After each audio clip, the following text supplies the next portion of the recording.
Antonio y yo hemos comentado ya en variadas oportunidades, en conversaciones e incluso en unas charlas que este año a través de Universitas Fundación se dieron sobre análisis económico del derecho, de lo cual hace aproximadamente 2 años me tocó dar un seminario también sobre ello y he querido introducirlo porque es básicamente las mismas razones por las cuales Antonio establece este curso, de tratar de entender que en las relaciones humanas, en la conducta humana, el tratar de no entender que hay un trasfondo, hay unas reglas no escritas, entender elementos en los cuales el ser humano se comporta de una manera determinada por unos incentivos determinados, y que incluso hay regulaciones que pueden terminar sorprendiendo a las personas porque producen efectos no deseados.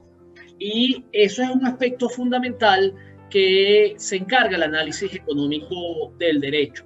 Que les decía que el análisis económico del derecho, yo no sé si pudiéramos hablar de que es una rama del derecho, pero al menos es una metodología. ¿En qué consiste el análisis económico del derecho?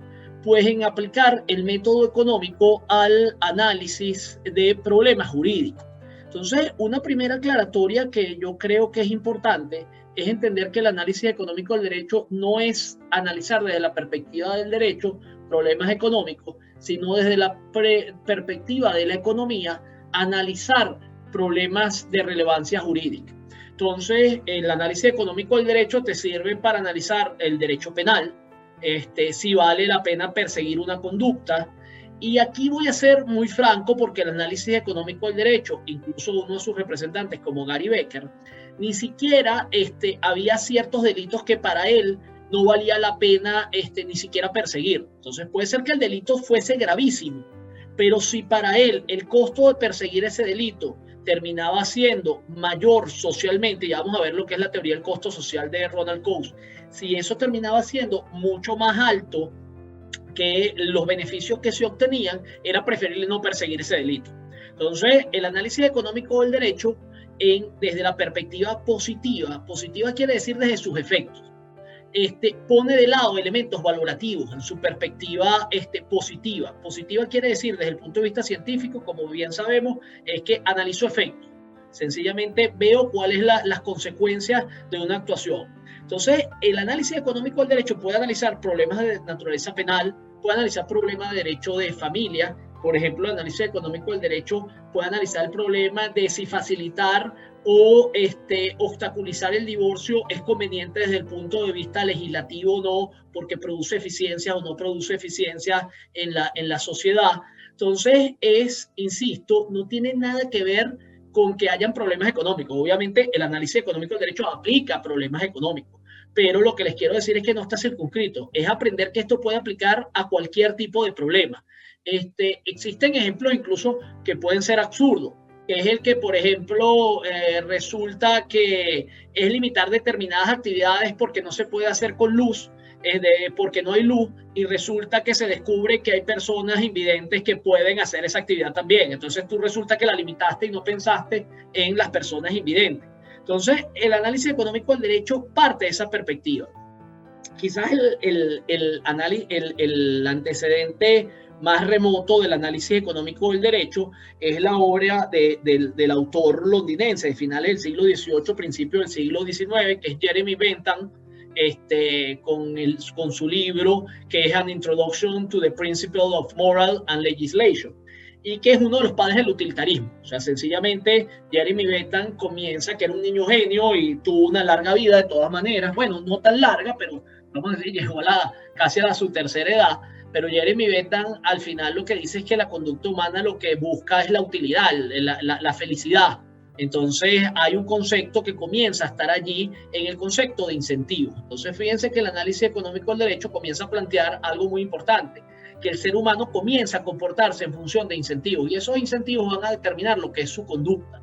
Y voy a adelantar algo sobre lo cual hemos hablado Antonio y yo, que es que todo nuestro derecho occidental, no occidental, nuestro derecho continental, está basado en unos principios aristotélicos que parten de la base de una valoración, en la cual hay métodos deductivos, es decir, se construyen unos valores y en función de esos valores se tratan de aplicar esos valores en la sociedad y se trata de corregir a la sociedad.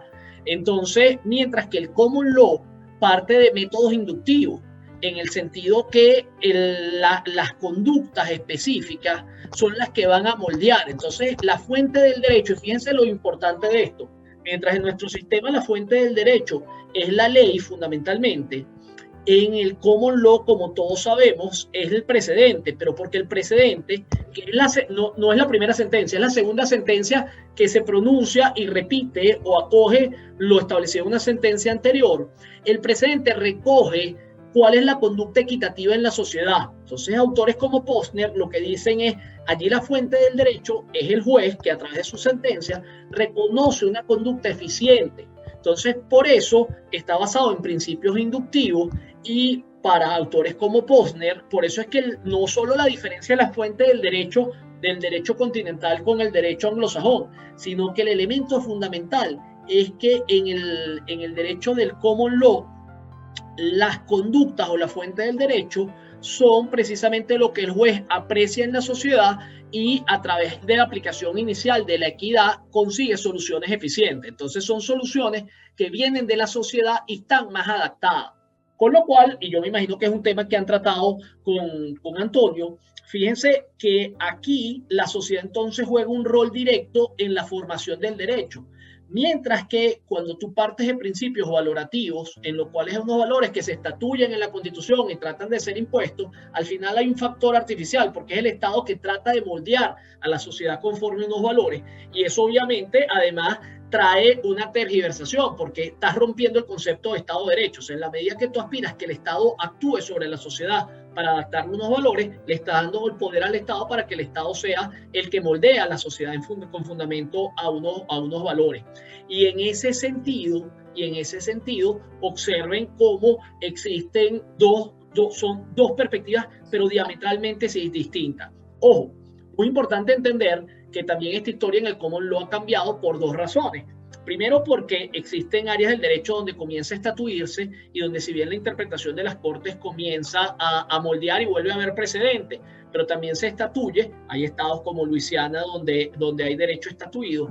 Pero adicionalmente, y esto es bien importante también entenderlo, es que en el caso de precisamente una de las cosas que está haciendo que falle el common law hoy en día, aunque eso pudiera tener también una relevancia en que también la solución es puesta de un elemento transaccional, hoy hay áreas del derecho en el common law que ni siquiera tienen precedente o no están teniendo precedente, porque producto de que se llegan a transacciones extrajudiciales o judiciales aprobadas por la Corte, no hay sentencia. Pero ese es otro tema que no nos interesa ahorita, pero sí entender que hay dos perspectivas muy distintas del derecho y que eso va a tener un efecto importante.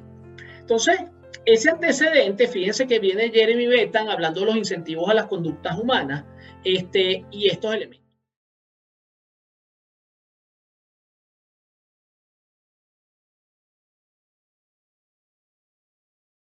No olvides que puedes enviarnos tus sugerencias y comentarios al correo vitrinalegalconsulta@gmail.com y seguirnos en nuestras redes sociales @vitrinalegal en Instagram y Vitrina Legal en Twitter, o a través de nuestra página web www.vitrinalegal.com.be.